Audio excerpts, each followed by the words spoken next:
الحمد لله نحمده ونستعينه ونستغفره ونؤمن به ونتوكل عليه ونعوذ بالله من شرور أنفسنا ومن سيئات أعمالنا من يهده الله فلا مضل له ومن يضلل فلا هادي له وأشهد أن لا إله إلا الله وحده لا شريك له وأشهد أن محمدا عبده ورسوله أما بعد فإن خير الحديث كتاب الله وخير الهدي هدي محمد صلى الله عليه وسلم وشر الأمور محدثاتها وكل محدثة بدعة وكل بدعة ضلالة وفي رواية وكل ضلالة في النار.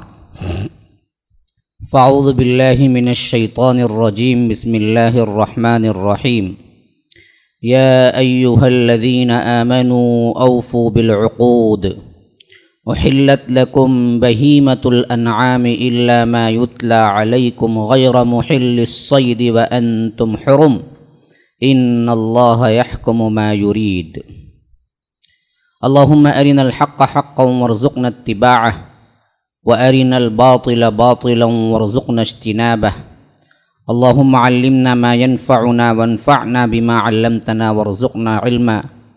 رب اشرح لي صدري ويسر لي أمري واحلل عقدة من لساني يفقه قولي.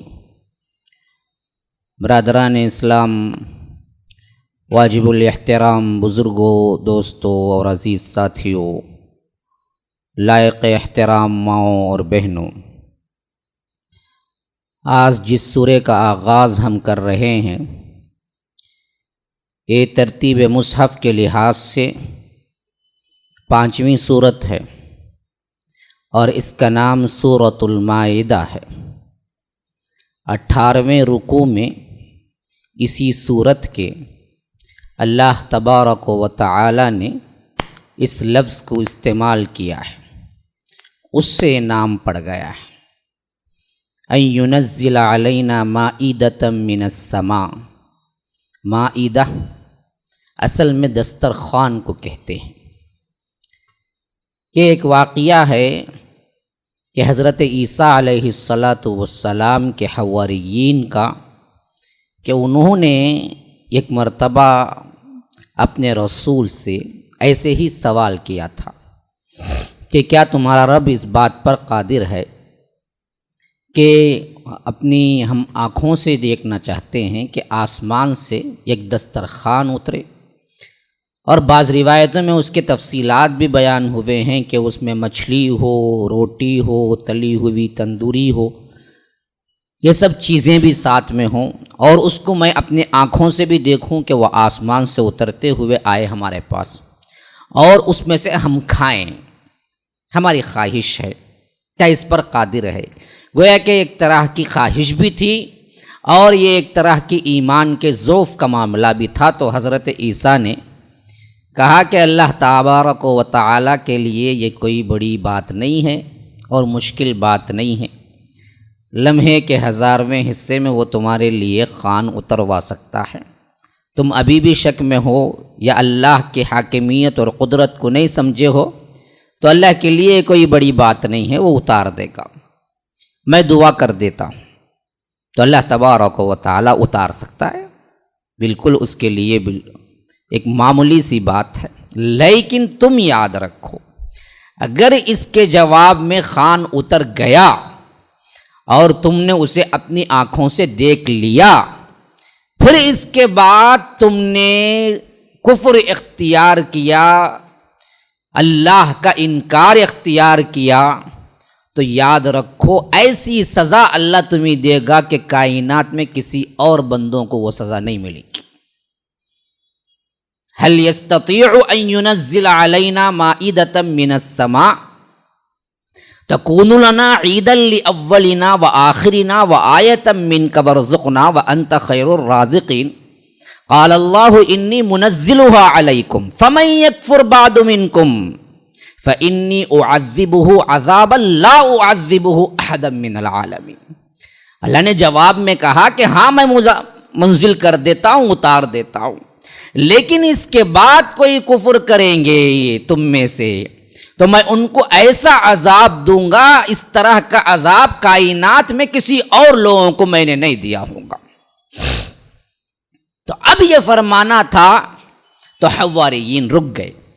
اب اس میں روایتیں بڑے اختلافی ہیں کہ آخر وہ خان اترا تھا یا نہیں اترا تھا، معاملہ کیا ہوا تھا۔ دونوں طرف روایتیں ہیں کہ خان اترا تھا، مچھلی آئی تھی، تندوری آئی تھی، لوگوں نے کھایا اور پورے ایمان پہ جمے رہے سوائے ایک کے، جیسا کہ آخری میں ہم نے پہلے بھی پڑھا ہے کہ ایک حواری تھا جو منافق نکلا، تو سوائے ایک کے سب ایمان پہ جمے بھی رہے۔ یہ باتیں بھی ہیں، اور یہ بھی ہے کہ خان نہیں اترا، کیونکہ جب سزا سنائی گئی تو انہوں نے کہا کہ ہم کیا ہیں، اسی پہ رک جاتے ہیں، ہم نہیں مانگتے، تو معاملہ وہیں رک گیا۔ تو وہ لفظ وہاں پر استعمال ہوا ہے، تو معلوم ہوا یہ سورت کا مضمون نہیں ہے۔ عموماً آپ سمجھ لیجئے قرآن کے طالب علم کی حیثیت سے اگر آپ مطالعہ کرنا چاہتے ہیں، تفسیر سمجھنا چاہتے ہیں، تو جہاں تک سورتوں کے نام ہیں وہ ان کے مضامین یا عنوان نہیں ہے، جیسا کہ آپ دنیاوی کتابوں میں مطالعہ کرتے ہیں۔ جیسے کوئی کتاب آپ مطالعہ کرتے ہیں تو انڈیکس دیا جاتا ہے، اور انڈیکس میں جو ٹاپک اوپر آ گئی فلاں صفحے پر، تو پھر وہ ٹاپک کے تحت ہی صفحے پر ہوگا۔ تو یہ جو ترتیب ہے عمومی طور پر دنیا کی، اس سے بالکل مختلف ہے قرآن حکیم۔ جو ٹائٹل دیا جا رہا ہے، مثلا بقرہ ہے، نہ گائے کے بارے میں اس میں احکامات آئے ہیں، نہ وہ خلقت کے بارے میں کچھ چیزیں آئی ہیں، بس ایک واقعہ آیا ہے، نہ وہ مضمون ہے۔ مضمون تو پورا مسلمانوں کا ہے، 2.5 پارہ ہے، لیکن ایک واقعہ بقرہ کا ہے اس کے اندر، اس سے اس نام کو منتخب کیا گیا۔ تو گویا عمومی طور پر سورتوں کے جو نام ہوتے ہیں وہ سورت کا مضمون نہیں ہوتا ہے، مضمون کچھ اور ہوتا ہے۔ نام اللہ تبارک و تعالی کوئی ایک لفظ اسی میں سے لے کے انتخاب کر دیتا ہے، جیسا کہ یہ واقعہ ہے۔ یہ سورت کے آخری میں ایک واقعہ ہے ضمناً، اس واقعے میں مائدہ لفظ آیا ہے دسترخوان کا، لیکن اللہ نے اس سورت کے نام کو مائدہ رکھا، حالانکہ اس میں دسترخوان کے بارے میں باتیں نہیں ہیں کہ کیسے سجانا ہے، کیسے گلاسس رکھنا ہے، کیسے پلیٹ رکھنا ہے، تندوری کہاں رکھنا ہے، یہ چیزیں نہیں ہیں۔ دسترخوان کے بارے میں کوئی حکم یہاں نہیں ہے، لیکن اصل کیا ہے، دسترخوان کا ذکر آیا ہے۔ تو بقرہ میں بقرہ کے احکامات نہیں ہیں، بقرہ کا ذکر آیا ہے، گائے کا ذکر آیا ہے۔ تو یہی مضمون یہاں پر بھی ادا ہے، صرف اس نام سے ایک اشارہ دیا گیا ہے کہ اس کا ایک مضمون اس کے اندر آیا ہے، مائدہ، دسترخوان۔ تو اب رہا یہ معاملہ کہ اس سورت کے شان نزول اور مضمون کی حیثیت سے ہمیں کیا باتیں جاننی چاہیے۔ تو اس کی کل آیات 120 ہیں، اور یہ مضمون بعض روایتیں شاہد ہیں کہ اللہ کے رسول صلی اللہ علیہ وسلم پر بیک وقت مکمل سورت کی حیثیت سے اتری۔ اتنی بڑی سورت 120 آیات کی، سوائے 2-3 آیات کے بقیہ سب کچھ ایک ہی وقت میں اترا۔ مسند احمد کی روایت میں تو اسماء بنت یزید رضی اللہ عنہ کہتی ہیں کہ میں اللہ کے رسول کی اونٹنی کی نکیل پکڑی ہوئی تھی، جو اس کو بھگانے کے لیے، لے جانے کے لیے اس کے ناک میں ڈالی جاتی ہے، اسے بولتے ہیں نکیل۔ اس کو میں پکڑی ہوئی تھی، اور وہ اونٹنی کا نام تھا اضبا۔ یہ اونٹنی تھی، یہ قصوہ ہے، وہ مشہور اونٹنی ہے اللہ کے رسول کی۔ اللہ کے رسول کی کئی اونٹنیاں تھیں، ان میں قصوہ بہت مشہور ہے، جس میں اللہ کے رسول نے ہجرت کی تھی، اور جب مدینے میں داخل ہوئے تھے تو قصوہ پہ بیٹھے ہوئے تھے۔ ایک دوسری اونٹنی کا نام ہے اضبا۔ تو یہ اضبا اونٹنی پہ اللہ کے رسول سوار تھے، اور اس کی نکیل میں پکڑی ہوئی تھی۔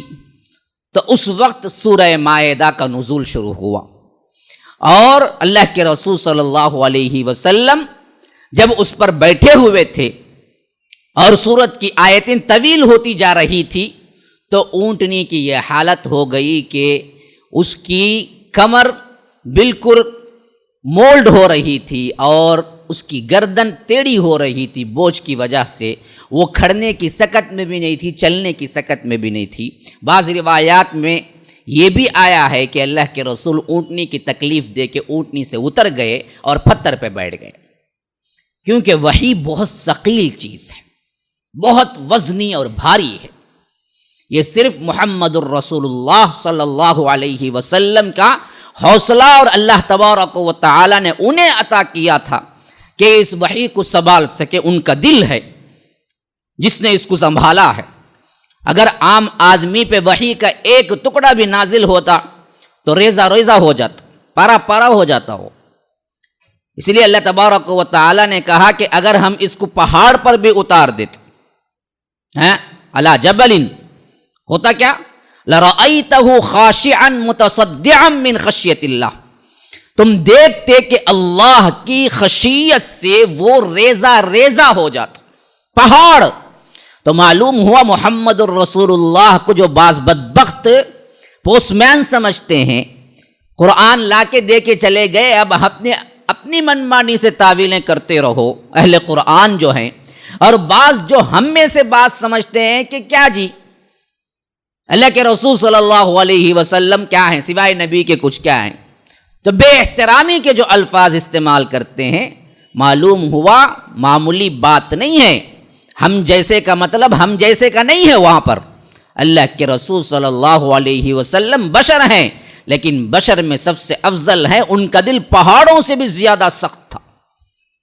تب کہیں جا کے وہ حامل نبوت ہوئے، وحی کو انہوں نے تھاما، معمولی بات نہیں تھی، اونٹنی نہیں سنبھال سکتی تھی، تو اللہ کے رسول صلی اللہ علیہ وسلم سنبھالے۔ اسی لیے حضرت عائشہ کہتی ہیں کہ اگر حجرے میں نازل ہوتی، سخت ٹھنڈ کا موسم ہوتا، ٹھنڈ کالا، اور وہاں کی ٹھنڈ تو معلوم ہے آپ لوگوں کو جو بھی گئے ہیں، مدینے کی ٹھنڈ مکے سے زیادہ ہوتی۔ مدینے کی جو ٹھنڈ ہے ہماری ٹھنڈ نہیں ہوتی، وہاں تو ہونٹ تڑپ جاتی، تو ایسی ٹھنڈ ہوتی ہے مدینے کی۔ ایسے ٹھنڈ کے ماحول میں اوٹی کی جو ٹھنڈ ہے اس طرح کی ٹھنڈ ہوتی ہے جب ٹھنڈ کالا آتا ہے مدینے کے اندر۔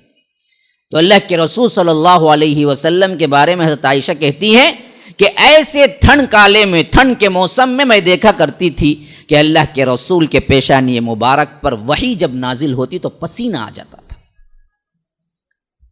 تو معمولی چیز نہیں ہے وحی، اور اس کے حامل جو ہوئے ہیں محمد الرسول اللہ صلی اللہ علیہ وسلم، سوائے نبی کے کچھ نہیں ہے۔ یہ کہنا غلط بات ہے کہ اللہ نے انہیں بشر تھا، معاملہ بشر ہی کا تھا، لیکن ممتاز کیا تھا، بہت سی فضیلتوں سے نوازا تھا۔ اسی لیے اللہ کے رسول صلی اللہ علیہ وسلم لگاتار روزہ رکھا کرتے تھے، 2 دن کا، 3 دن کا۔ صحابہ دیکھا دیکھی کہا کہ ہم بھی رکھیں گے۔ اللہ کے رسول نے کہا کہ تم نہیں رکھ سکتے، تمہارے لیے اجازت نہیں ہے۔ تو صحابہ نے پوچھا اللہ کے رسول آپ تو رکھتے ہیں؟ کہا کہ میرا معاملہ تم جیسا ہے۔ دیکھیے جہاں انما انا بشر مثلکم آیا ہے، یہ بھی آیا ہے کہ ایکم مثلی، تم میں سے کون ہے جو مجھ جیسا ہے؟ کیوں؟ جب میں روزہ رکھتا ہوں تو رات میں اپنے رب کے پاس گزارتا ہوں، یبیت عند ربی، رات میں اپنے رب کے پاس گزارتا ہوں۔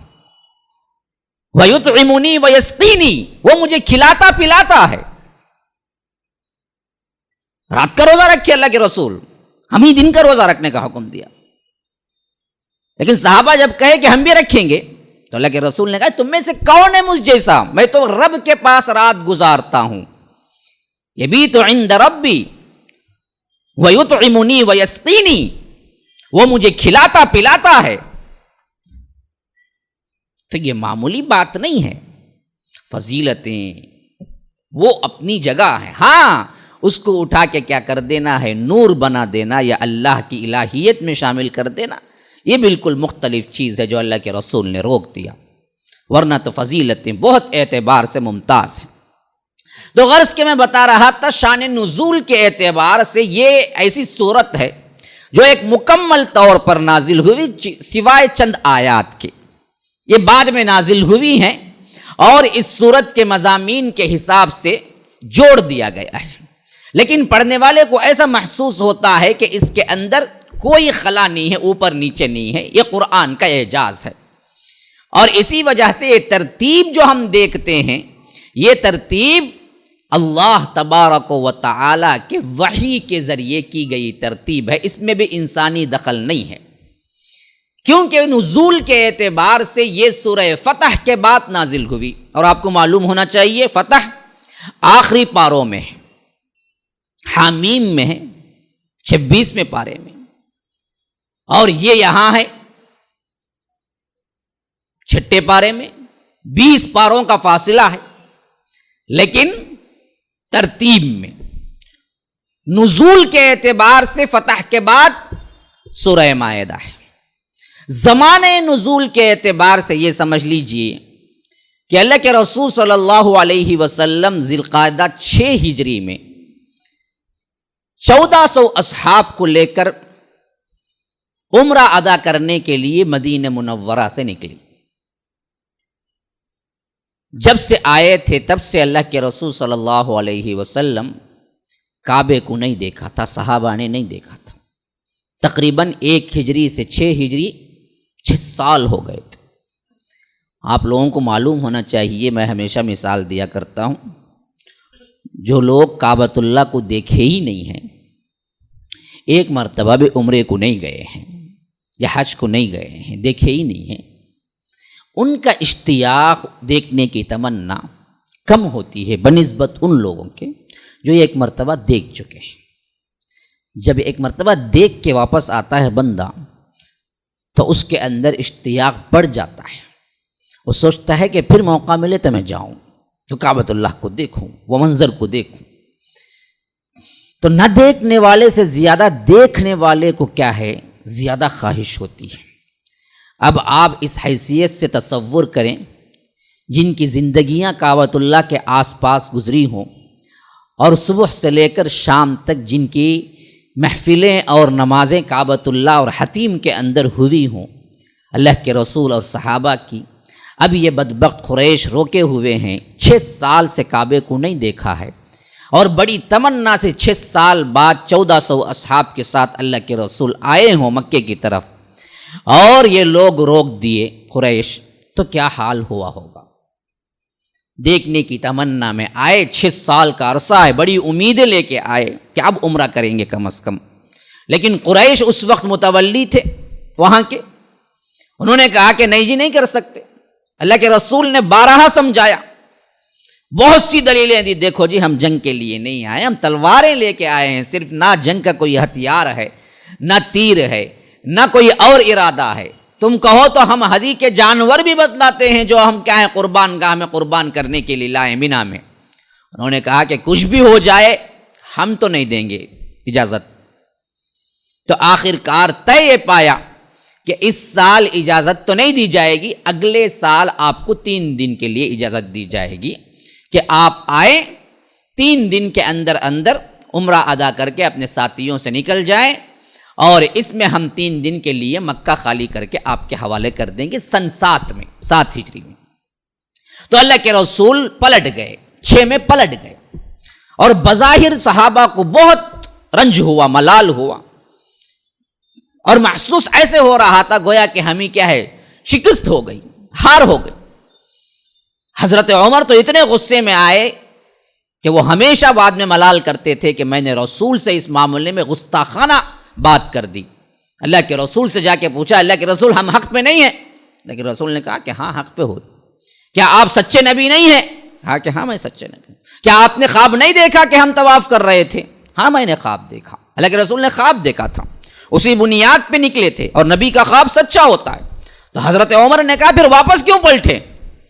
تو اللہ کے رسول نے جواب دیا، عمر میں یوں کہا تھا کہ اس سال طواف کر رہا ہوں، میں نے خواب دیکھا طواف کر رہا ہوں، میں نے یہ نہیں کہا تھا کہ اسی سال طواف کر رہا ہوں۔ طواف کرنا تو بالکل حق ہے، ہم کریں گے بہت جلد عمرہ پھر، لیکن اس کا یہ مطلب نہیں کہ اسی وقت میں کروں گا۔ اور دیکھو میں نبی ہوں، میں اپنے آپ سے کوئی کام نہیں کرتا، مجھے جو وحی کی جا رہی ہے میں وہی کر رہا ہوں۔ اب مجھے وحی ہے کہ میں واپس پلٹ جاؤں، واپس پلٹ رہا ہوں۔ تو حضرت عمر دیکھے کہ یہ تو جواب ہی منہ بند ہو گیا، تو وہ ابو بکر کے پاس گئے سیدھے، اور ابو بکر سے کہا کہ دیکھو کیا اللہ کے رسول حق نہیں ہے؟ حق ہے۔ کیا خواب سچا نہیں تھا؟ سچا تھا، تو پھر کیوں واپس ہو رہے ہیں ہم؟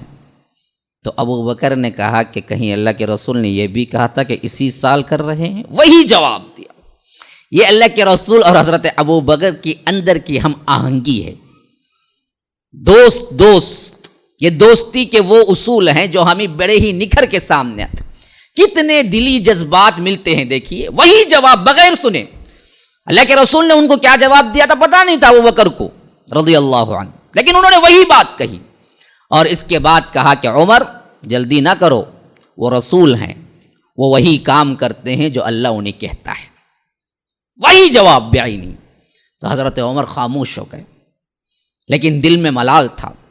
راستے میں جب سورہ فتح نازل ہوئی تو اللہ نے کہا انا فتحنا لک فتحا مبینا، کہ اللہ کے رسول ہم نے آپ کو یہ کھلی ہوئی فتح دے دی ہے۔ عمر تو شکست سمجھ رہے تھے، اللہ نے اس کو فتح کہتے۔ اللہ کے رسول نے کہا کہ کہاں ہے عمر، بلا کے لاؤ۔ اب عمر کہہ رہے ہیں کہ میں اندر سے ڈر رہا تھا کہ جو گستاخانہ کلمات میں نے کہہ دی اللہ کے رسول سے، اور جس جرات کے ساتھ میں نے بات کر دی، شاید اس کا محاسبہ آپ کرنے کے لیے اللہ کے رسول بلا رہے ہیں اور کوئی وحی میرے بارے میں نازل ہو گئی ہوگی۔ تو ڈرتے ڈرتے میں پہنچا تو اللہ کے رسول مسکرا کے کہا کہ عمر تم نے ابھی کیا سوچا تھا؟ کہا کہ اللہ کے رسول میں تو اسے شکست سمجھتا ہوں۔ کہا کہ دیکھو تم جو سمجھ رہے ہو اللہ اس کے خلاف بیان کر رہا ہے۔ دیکھو انا فتحنا لک فتحا مبینا، اللہ اس کو سب سے بہت بڑی فتح کہہ رہا ہے۔ اور یاد رکھو مجھے دنیا و ما فیہا کی تمام چیزیں مل جائیں پھر بھی مجھے فتح سے اتنی محبت ہے، سورۃ الفتح سے، کہ میں اس کی خوشی بیان نہیں کر سکتا۔ تو وہاں سے حضرت عمر کو معلوم ہوا کہ میں سمجھنے میں کوتاہی کیا، ابو بکر اور اللہ کے رسول بالکل صحیح سمجھے تھے۔ بعد میں وہ اپنی خلافت کے دور میں کہا کرتے تھے کہ کاش کہ اللہ مجھے اس گناہ سے معاف کر دے، اس کے لیے میں بہت روزے رکھا ہوں، بہت صدقات و خیرات کیا ہوں۔ حالانکہ کچھ بھی غلطی نہیں کی، ایمان کا جوش تھا، لیکن پھر بھی کیا ہے، صرف بے ادبی کے ذرا سی جراءت سے جو سوالات کر دیے، اس کے لیے حضرت عمر ہمیشہ پچھتا رہے تھے۔ تو معلوم ہوا سب سے پہلی چیز محبت میں ادب ہوتا ہے۔ ادب سب سے پہلا قرینہ ہے محبت کے قرینوں میں۔ اللہ کے رسول صلی اللہ علیہ وسلم کی محبت کہاں سے آئے گی؟ ادب سے آئے گی۔ ادب و احترام تو ادب کے منافی تھا۔ تو حضرت عمر کہا کرتے تھے کہ اللہ تبارک و تعالی مجھے معاف کر دے، میں نے اس کے لیے بہت صدقہ و خیرات کیا ہے۔ تو غرض کہ یہ واقعہ ہوا اور اللہ کے رسول واپس پلٹ گئے۔ تو اب اگلے سال ساتھ میں آنا تھا۔ اب ان کو پورے احکامات ہونے تھے کہ احرام میں کیسے رہیں، حرم میں پہنچے تو کیا کریں، کس آداب کے ساتھ مدینے سے نکل کے مکہ پہنچیں، یہ تمام چیزیں اب پوری شان آن بان کے ساتھ عمرہ ادا کرنا تھا۔ تو اللہ تبارک و تعالی نے سورہ مائدہ اتاری۔ یہ وہ زمانہ ہے 7 ہجری کا، اور مسلمانوں کی حالت بالکل مختلف ہو چکی تھی۔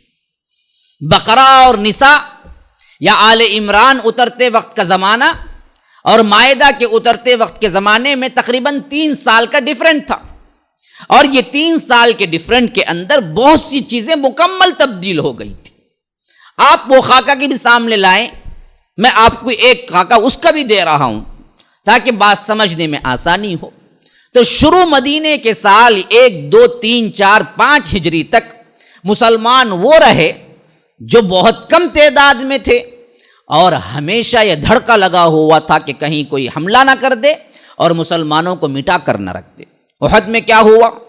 70 کے قریب شہید ہوئے صحابہ، اور اللہ کے رسول کے دندان مبارک شہید ہوئے، اور اللہ کے رسول زخمی ہوئے۔ اللہ کے رسول کے عزیز ترین چچا شہید ہوئے، سید الشہداء حضرت حمزہ، اور مسلمان بڑی ہی شکستگی کے حالت میں واپس پلٹے۔ اور اسی کی جراءت میں بعض یہودیوں نے بھی بعض میں لڑائیاں کی، تو ماحول بڑا ڈرا سہما تھا، اور ہر وقت یہ دھڑکا لگا رہتا تھا کہ کہیں مسلمانوں کی اینٹ سے اینٹ بجا دی جائے اور ان کو کیا ہے مدینے سے بالکل نکال دیا جائے، یا مسلمانوں کا کل خاتمہ کر دیا جائے۔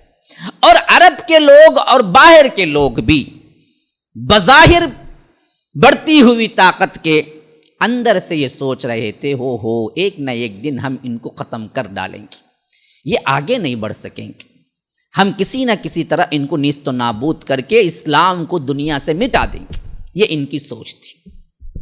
لیکن زمانہ گزرا 5 ہجری میں، وہ لوگ تقریباً تمام لوگوں کو جمع کر کے لے آئے غزوہ خندق میں، 10,000 کا لشکر آیا تھا پورا، اور مدینہ سراؤنڈنگ کر دیا گیا پورا، باہر بھی نکلے نہیں، صحابہ اندر تھے، پورے مدینے پر محاصرہ ہو گیا، کوئی باہر نہیں نکل سکتا تھا۔ ایسی حالت میں جنگ ہوئی تقریباً 15 دن کے قریب، اور یہ جنگ اختتام کس طرح ہوئی؟ مسلمانوں کی پوری شان آن بان کے ساتھ ہوئی، اور مشرکین مکہ دوڑ پڑے، بھاگ پڑے، بلکہ اللہ تعالیٰ نے ایک طوفان بھیج دیا، آندھی کا طوفان، جس کی وجہ سے ان کے خیمے الٹ گئے اور یہ سب کے سب بھاگ گئے، اور ایک دھاچک بیٹھ گئی مسلمانوں کی۔ اس وقت اللہ کے رسول نے کہا کہ اب تک یہ ہم پر چڑھ دوڑتے تھے، یہ آخری ہے، اس کے بعد قریش پر یہ ہمت نہیں ہے کہ وہ ہم پہ حملہ کریں، ہاں ہم آگے بڑھ کے ان پر حملہ کریں۔ تو 5 ہجری میں گویا کہ ایک بہت بڑا یہ ہمارے لیے معاشرتی طور پر یہ اسلامی تنظیم مستحکم ہو گئی کہ اب اس کو مٹانے کا خیال دل سے نکال دو۔ قریش مکہ بھی سمجھ گئے کہ یہ ہماری بس کی بات نہیں، کہ یہ مٹ نہیں سکتا، یہ آگے بڑھے گا، اور ہو سکتا ہے کل کے دن ہم خود ان کے زیر نگی آ جائیں۔ پھر آگے چلیے 6 ہجری میں اللہ کے رسول جب آئے تو اس وقت ان لوگوں نے عمرے سے تو روک دیا تھا، لیکن شرائط پر واپس کر کے کہا کہ اگلے سال آ کے عمرہ ادا کر لینا، ایک شرط۔ دوسری شرط کیا تھی؟ وہ اہم تھی، وہ شرط تھی ہم اور آپ یعنی قریش اور مسلمان 10 سال تک جنگ نہیں کریں گے، 10 سال تک اب جنگ نہیں کریں گے، بہت جنگیں ہو گئی، اب ہم اور آپ امن میں رہیں گے، 10 سال تک جنگ نہیں کریں گے۔ یہ بہت اہم تھی، اور بھی شرائط تھے، لیکن وہ واقعہ جب بیان کروں گا وہ تفصیل آئے گی، یہاں پر تفسیر کی صورت میں یہ چیزیں سمجھنا ہے۔ اب یہ 10 سال تک جنگ نہ کرنے کا جو عہد تھا یہ بڑا مبارک ثابت ہوا، اسی کو اللہ نے فتح عظیم کہا، انا فتحنا لک فتحا مبینا، کھلا ہوا فتح۔ کس کو کہا؟ اسی کو کہا۔ کیوں؟ اب تک اسلام کو سمجھنے کا کوئی صحیح ذریعہ قریش کو ملا ہی نہیں تھا، ہمیشہ جنگ، ہمیشہ جنگ۔ اب جنگی ماحول میں کوئی مدینہ آ کے دیکھ سکتا تھا کہ اللہ کے رسول کا معاشرہ، سوسائٹی کس معیار کی بلند اور کیسے حق پرست اور کیسے ایماندار لوگ ہیں، کیسے دیکھ سکتا تھا؟ جنگ ہے ان دونوں کے درمیان، تو نہیں ہو سکتا تھا۔ اب جیسے ہی 10 سال کا عہد ہو گیا کہ آپس میں جنگ نہیں کریں گے، تو دھڑا دھڑ مشرکین آنے لگے، بھائی انہوں نے کیا کیا ہے مدینے میں؟ جب آتے دیکھتے، نظارہ کرتے مسجد نبوی کا، نماز دیکھتے، روزے دیکھتے، ایمان دیکھتے، تجارت دیکھتے، صحابہ کا اخلاق دیکھتے، تو دھڑا دھڑ اسلام قبول کرنے لگے۔ اب ایک بہت بڑا دروازہ اسلام کے لیے کھل گیا، کیونکہ کتابوں میں بند نہیں تھا نا۔ آج اور اس وقت کی بات بالکل عکس ہے، ضد ہے۔ آج کروڑوں کے مسلمان ہیں، لیکن عملی نمونہ کوئی ایک سوسائٹی پیش نہیں کر سکتی کہ اسلام کیا ہے۔ اسی وجہ سے مسلم علماء اور دعات کو یہ کہنا پڑا کہ اسلام سمجھنا ہے تو مسلمانوں کو مت دیکھو، اسلام سمجھنا ہے تو مسلمانوں کے کتابوں کو دیکھو، قرآن حدیث کو دیکھو۔ یہ کہنا کیوں پڑا؟ کیونکہ اس کے مطابق مسلمان ہے ہی نہیں۔ تم ان کو دیکھ کے اسلام مت چھوڑو، تم ڈائریکٹ قرآن اور حدیث کو پڑھ کے اسلام قبول کرو۔ جبکہ اس زمانے میں بالکل برعکس تھا، وہاں معاملہ قرآن حدیث پڑھ کے نہیں کرتے تھے، مسلمانوں کو دیکھ کے اسلام قبول کرتے تھے۔ ہاں، کتنا برعکس معاملہ تھا دیکھیے۔ ثمامہ ابن اثال ایک بہت بڑے قبیلے کے سردار ہیں۔ جب اللہ کے رسول نے انہیں گرفتار کیا تو مسجد نبوی کے ایک ستون سے باندھ دیا، اور ہر ظہر کی نماز یا عصر کی نماز پر جب وہاں سے گزرتے، ثمامہ کے پاس کھڑے ہو کے پوچھتے، ثمامہ کیا ارادہ ہے؟ وہ کہتے کہ اللہ کے رسول آپ مجھے چھوڑ دیں گے تو ایک اچھے آدمی کو چھوڑیں گے، اور میں آپ کو مالا مال کر دوں گا دولت سے، میرے پاس اتنی دولت پڑی ہوئی، میں قبیلے کا سردار ہوں، اگر آپ مجھے قتل کر دیں گے تو واقعتاً آپ حق پر ہوں گے، کیونکہ میں نے اتنا ظلم بھی کیا ہے مسلمانوں پر، آپ مجھے قتل بھی کر سکتے ہیں۔ تو اللہ کے رسول مسکرا کے آگے بڑھ جاتے، کوئی جواب نہیں دیتے۔ پہلا دن ایسے ہی گزرا، دوسرا دن ایسے ہی گزرا، تیسرا دن ایسے ہی گزرا، چوتھے دن جب اللہ کے رسول آئے، کوئی بات پوچھے بغیر کھول دیا ان کی رسیوں کو، کہا کہ تم آزاد ہو جاؤ۔ اب اللہ کی قسم بتلائیے، اسلام قبول کرنے کے لیے یا اسلام کی تبلیغ کے لیے اللہ کے رسول نے ایک لفظ کہا؟ کوئی ایک لفظ نہیں کہا۔ لیکن ثمامہ کا حال کیا تھا کہ جیسے ہی مدینے سے نکلے، سیدھا مدینے کے اطراف میں لوگوں سے پوچھا کہ ندی کہاں ہے، بتایا گیا فلاں جگہ تالاب ہے، سیدھے وہاں گئے، کپڑے اتارے، نہایا، پھر نئے کپڑے پہنے، عاریتاً لے کے سیدھے واپس پلٹے، اور آ کے اللہ کے رسول کے پاس کہا کہ میں گواہی دیتا ہوں آپ اللہ کے رسول، اشہد انک محمد رسول۔ میں تو جب رسی سے آپ باندھ کے رکھا تھا اسی وقت آپ سے متاثر ہو گیا تھا، صحابہ کی نمازیں دیکھ کے متاثر ہو گیا تھا، انہوں نے بعد میں کہا، لیکن میں چاہتا تھا کہ اگر میں قید میں اسلام قبول کر لوں تو باقی میرے دشمن یا قبیلے والے کہہ سکتے ہیں ثمامہ اصل میں قید کے ڈر کی وجہ سے اسلام قبول کر لیا، اس وجہ سے میں نے اس وقت تک اسلام کا اعلان نہیں کیا، جب مجھے آزاد کر دیا میں جا کے واپس نہ کہ اللہ کے رسول اب اعلان کرتا ہوں کہ میں برضا و رغبت دین اسلام کو قبول کرتا ہوں۔ تو مسلمان نمونہ تھے، آئیڈیل تھے، ان کا وہ کلچر تھا۔ تو اب اس کلچر کے اندر کیا چیزیں حرام، کیا چیزیں حلال، کیا کھانا ہے، کیا نہ کھانا ہے، کن چیزوں پر عمل کرنا ہے، اخلاقی لحاظ سے کیا کیریکٹر ہونا ہے، اب یہ تمام چیزیں ضرورت پڑ گئی تھی تو اللہ نے سورہ مائدہ اتاری۔ اب یہ منظم گروہ بن چکا تھا، اب سب لوگ جان چکے تھے کہ اسلام کو کوئی نہیں مٹا سکتا۔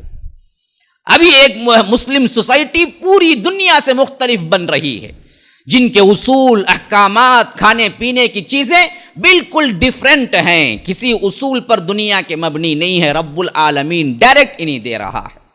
تو یہ سن 7 ہجری کا واقعہ ہے جس میں یہ پوری قوم ایک ملت بن چکی تھی۔ تو اللہ کے رسول صلی اللہ علیہ وسلم کو احکامات اتارے گئے کہ کیا کھانا ہے، کیا نہیں ہے، کن احکامات کی پابندی کرنی ہے اور کن احکامات کی نہیں کرنی ہے۔ اچھا، پھر تیسری بات بھی سن لیجیے، ابھی میں شان نزول میں ہوں، کیوں ہوں؟ اصل ان باتوں کو سمجھ لیں گے تو آیتوں کو سمجھنا بڑا آسان ہو جائے گا۔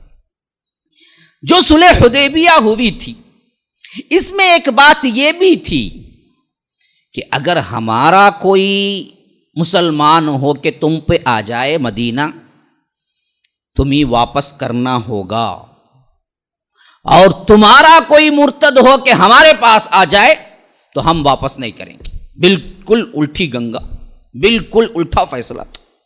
اللہ کے رسول نے کہا اوکے، سائن کر دیا۔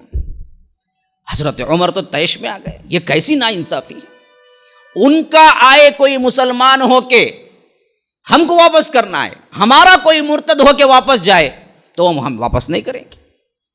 لیکن اس میں بھی ایک بہترین اشارہ تھا، اللہ کے رسول کو اپنے ساتھیوں پر اتنا اعتماد تھا اور مسلمانوں پر اتنا اعتماد تھا، معلوم تھا کہ ہمارے سے مرتد ہو کے کوئی جانے والا ہے ہی نہیں، جائے گا تو نہ روکیں گے، ہم میں سے مرتد ہو کے کون جائے گا؟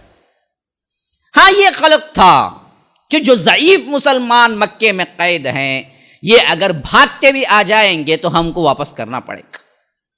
اب یہ سخت تھا، صحابہ پر بڑا سخت تھا معاملہ۔ اب دوسری طرف دیکھیے، بہت سے قبائل وہ بھی تھے قریش کے جو دور دراز میں تھے، اور جب عمرہ ادا کرنے وہ آتے تھے یا حج کے زمانے میں وہ آتے تھے تو ان کو راستے میں مدینہ پڑتا تھا، مدینے سے گزر کر ہی وہ مکہ آ سکتے تھے۔ نیت عمرے کی ہوتی تھی یا حج کی ہوتی تھی۔ آپ اب حیران ہوں گے کہ جاہلیت میں کافر کیا عمرہ کریں گے، کیا حج کریں گے؟ یہ ہماری جاہلیت ہے اصل۔ ان کے پاس عمرہ بھی تھا، حج بھی تھا، وہ بھی حضرت ابراہیم کی پیروی کرنے والے تھے۔ جو بچی کچی یادیں رسمیں رہ گئی تھی وہ برابر عمل کرتے تھے، جیسا آج ہمارا حال ہے۔ ہم نام کے مسلمانوں میں کیا ہے، میلاد النبی منا کے جو خوش ہو لیتے ہیں، تو ویسے بعض رسمیں ہم برابر کنٹینیو برابر کرتے ہیں، خواہ وہ ادنا مسلمان ہو اعلیٰ مسلمان ہو۔ ختنہ کر لیا، بہت بڑا ایک فریضہ ادا کر لیا، بچی بڑی ہو گئی، کاج کتے کیا کاج آج تک مجھے معلوم نہیں ہوا ہو، وہ کہاں سے رسم ایجاد ہو گئی، وہ کر لیا۔ فلاں مر گئے، ان کو فاتحہ 10واں 20واں تیجا فلاں وہ سب کر لیا۔ ہاں، اس کے بعد 40 دن کے بعد پھر کب یاد آتے؟ 6 مہینے اس بیچ میں یادش نہیں کرنا، انہوں مرے تو 40 دن کے بعد 6 مہینے میں یاد کرنا۔ پھر کب یاد کرنا؟ برسی 1 سال میں کرنا۔ اس کے بعد کب یاد کرنا؟ ایک سال کو یاد کرنا، بیچ میں یادش کرنا نہیں ہو، مر کو چلے گئے ہوگا بھول جاؤ۔ یہ سسٹم بنا کے رکھیں۔ تو ہمارے پاس بھی بہت سے سسٹم ہیں دین کے نام پر، بچے کچے جو رہ گئے ہیں، ان میں صحیح بھی ہے غلط بھی ہیں۔ یہی معاملہ ان کا بھی تھا۔ حضرت ابراہیم نے جو دین حنیف کی پیروی کیا اور انہوں نے جو کچھ احکامات چھوڑ گئے، اس میں بچے کچے بعض تھے، صحیح بھی تھے، اس میں عمرہ حج تھا، لیکن بہت سو میں انہوں نے کیا کیا، اپنے بتوں کو ملا لیا تھا۔ تو ان کے بھی عمرے ہوتے تھے، حج ہوتے تھے، لیکن اپنی منمانی کی بہت سی چیزیں ہوتی تھی۔ تو اب وہ گزرتے تھے مدینے سے۔ اب انہوں نے ایسی کڑی شرط مسلمانوں پہ عائد کی تھی کہ تم میں سے کوئی ہمارے پاس آ جائے گا تو ہم نہیں دیں گے، اور ہمارا تمہارے پاس کوئی آ جائے مسلم بن کر تم کو واپس کرنا ہوگا۔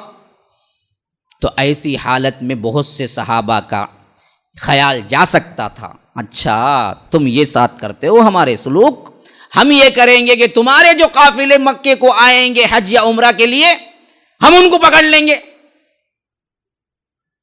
بدلے کا بدلہ۔ تو یہ بات بھی اصل میں ایک طرح سے زیادتی ہو جاتی تھی۔ کیوں؟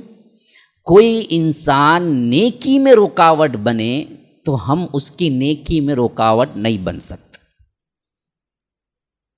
اصولاً بھی یہ مسلمانوں کا وصف ہونا چاہیے۔ نیکی میں رکاوٹ بنتا ہے، اس کی نیکی میں ہم نہیں کر سکتے، یاد رکھ لیجیے۔ اب میں اس کی ایک مثال اپنے طرف سے دیتا ہوں، بڑی کھل کے بات آ جائے گی۔ آپ دیکھیں گے بعض مسجدوں میں کیا کرتے ہیں، انگلی ہلانے والے نہیں آنا، یہ اہل سنت والجماعت کی مسجد، ٹوپی نہیں سو نہیں پڑھنا لگا کے رکھتے۔ حالانکہ اتنا بڑا جرم ہے یہ کہ اللہ پوچھتا ہے وَمَنْ أَظْلَمُ مِمَّنْ مَنَعَ مَسَاجِدَ اللَّهِ، اس سے بڑا ظالم کون ہوگا جو اللہ کی مسجدوں سے لوگوں کو روکے۔ مسجد اللہ کی ہے، کسی کی جراداری نہیں چلتی وہاں پر، اپنے مسلک اپنے تک رکھو، لیکن یہ نہیں لگا سکتے بورڈ کہ تم جو ہے انگلی ہلانے والا نہیں آنا، سینے پہ ہاتھ بڑھنے والا نہیں آنا، ٹوپی نہیں سو نہیں آنا، یہ حکمان نہیں لگا سکتے، وہ اللہ کی مسجد ہے۔ لیکن یہ دیکھ کے ہمارا کوئی آدمی یہ اہل حدیث مسجد ہے، بریلوی نہیں آنا، نہیں لکھنا۔ نیکی میں وہ رکاوٹ بنتا ہے تو اس کے لیے ہم رکاوٹ بھی نیکی میں نہیں بننا۔ بات سمجھ رہے ہیں؟ اب کھل کے بات سمجھ میں آ گئی۔ یہ 3 چیزیں پس منظر میں تھی جس کی گفتگو کا آغاز اس سورت کے 3 آیتوں میں کیا گیا ہے، جو میں نے کیا تھا۔ اب ہمارے پاس 5-10 منٹ باقی رہ گئے ہیں، تو اب بسم اللہ الرحمن الرحیم سورت کا آغاز کریں گے، جتنا ہو سکے ہم ترجمہ اور تشریح پڑھیں گے۔ اللہ کے نام سے جو بے انتہا مہربان رحم فرمانے والا ہے۔ شروع کرتا ہوں میں۔ یا ایھا الذین آمنوا اوفوا بالعقود، اے لوگوں جو ایمان لائے ہو اپنے بندشوں کو پوری پابندی کیا کرو۔ اوفو کا مطلب ہے ایفا کرو، پورا کرو۔ ہمیں بولتے نا وعدہ وفا نہیں ہے بھائی اس کے پاس، اس نے بے وفائی کی. وفا کا مطلب پورا کرنا، بے وفائی عہد کو پورا نہ کرنا، اردو میں بھی استعمال کرتے ہیں ہم. اسی سے ہے امر کا صیغہ اوفو، اور جمع ہے تم سب پورا کرو. کس کو؟ عقود. عقود عقدن کی جمع ہے. عقد کہتے ہیں گھاٹی کو، اس کی جمع ہے عقود. گھاٹیوں کی پوری پابندی کیا کرو کا مطلب کیا ہے؟ گھاٹی سے مراد یہاں پر وعدے ہیں. وعدے بھی ایک طرح کی گھاٹی ہے. جیسا کہ ہم بولتے ہیں عقد نکاح. سنے ہیں نہیں سنے؟ عقد نکاح سنے ہیں کیا بھائی؟ ہماری کیا ہے کلوکیل لینگویج ہے، اردو سے تمل، تمل سے ہندی، ہندی سے ملیالم جا کو پورا مل کو ایک مکسچر آتا، اس کے بعد وہ زبان بات کرتے ہیں ہمیں، تو عجیب مسئلہ ہے. عقد نکاح ہم سنتے ہیں، نکاح کی گھاٹی یعنی کیوں؟ وہ بھی ایک وعدہ ہوتا ہے کہ آج سے یہ میری بیوی بن گئی، اس کی سرپرستی کھانا پینا میرے ذمے ہے، یہ مطلب ہے عقد نکاح. تو اسی سے عقود ہے. تو یہاں پر گھاٹی سے مراد گھاٹی نہیں ہے، وعدے ہیں.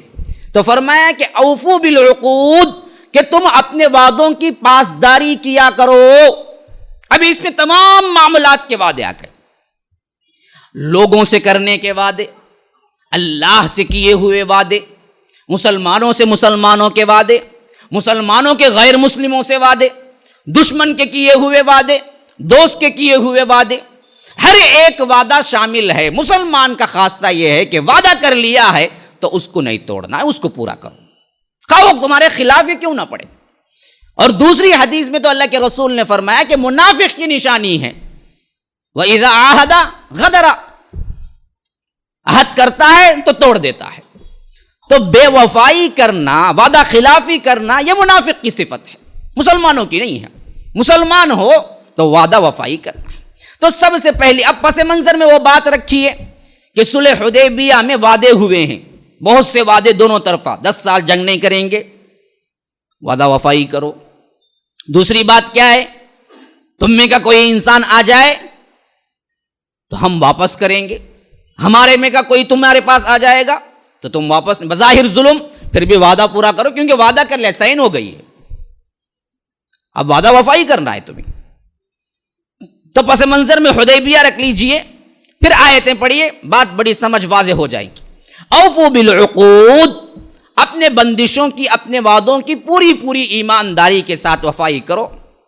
احلت لکم بہیمۃ الانعام، اب آ گئی وہ بات جو میں نے بتایا تھا. اب امت مسلمہ عصر نو ایک جماعت بن رہی تھی، تو اب اللہ نے انہیں کہا کہ کیا کھانا ہے، کیا نہیں کھانا ہے، کون سے جانور حلال ہے، کون سے حرام ہے. یہاں سے بات شروع ہو رہی ہے. ابتدا کہاں سے ہو رہی؟ یا ایھا الذین آمنو، اے لوگوں جو ایمان لائے ہو. اب اس سلسلے میں بھی سن لیجئے، بقرہ شروع ہوا، الف لام میم ذالک الکتاب، یا ایھا الذین کا خطاب نہیں ہے، کتاب کی حقانیت کی طرف اشارہ ہے صرف. آل عمران شروع ہوا، الف لام میم اللہ لا الہ الا هو الحی القیوم، یہاں پر بھی وحدانیت کی دعوت ہے، خطاب مسلمانوں سے نہیں ہے. نساء شروع ہوا، یا ایھا الناس، اے لوگو، تو وہاں پر خصوص نہیں ہے، عموم بالعموم انسانیت کی طرف خطاب ہے. لیکن مائدہ شروع ہو رہا ہے یا ایھا الذین آمنو، کیوں؟ احکامات اب انہیں دیے جا رہے ہیں. اسی وجہ سے ابن مسعود وغیرہ کا قول ہے، کئی روایتوں میں آیا ہے کہ انہوں نے اپنی مجالس میں اور اپنے شاگردوں سے کہا کرتے تھے کہ جب قرآن میں تم یا ایھا الذین آمنو سنو تو اپنے پورے جسم کو کان بنا لو. کیوں؟ اللہ سب کو چھوڑ کے تمہیں خطاب کر رہا ہے. اب اللہ جب مخصوص کر کے خطاب کرے گا، یا تو بہت بڑی کوئی حکمت کی بات بتائے گا، یا تو کسی بہت بڑے گناہ سے بچاؤ کے لیے کہے گا، یا تو کسی بہت بڑی نیکی کے بارے میں بتائے گا کہ فلاں کرو. تو یہ 3 چیزیں ہوگی، کیونکہ خصوصیت کا خطاب ہے. تو پوری بالترتیب سورتوں میں خصوصیت کا خطاب سورہ مائدہ سے شروع ہو رہا ہے. فرمایا اے لوگو جو ایمان لائے ہو. تو کیا ہوا؟ نمبر 1 حکم دیا وعدوں کو پورا کرو. نمبر 2 فرمایا احلت لکم، تمہارے لیے حلال کر دی گئی ہیں کیا؟ بہیمۃ الانعام. بہیمہ کہتے ہیں 4 پاؤں والے جانور کو، جسے 4 پاؤں ہوتے.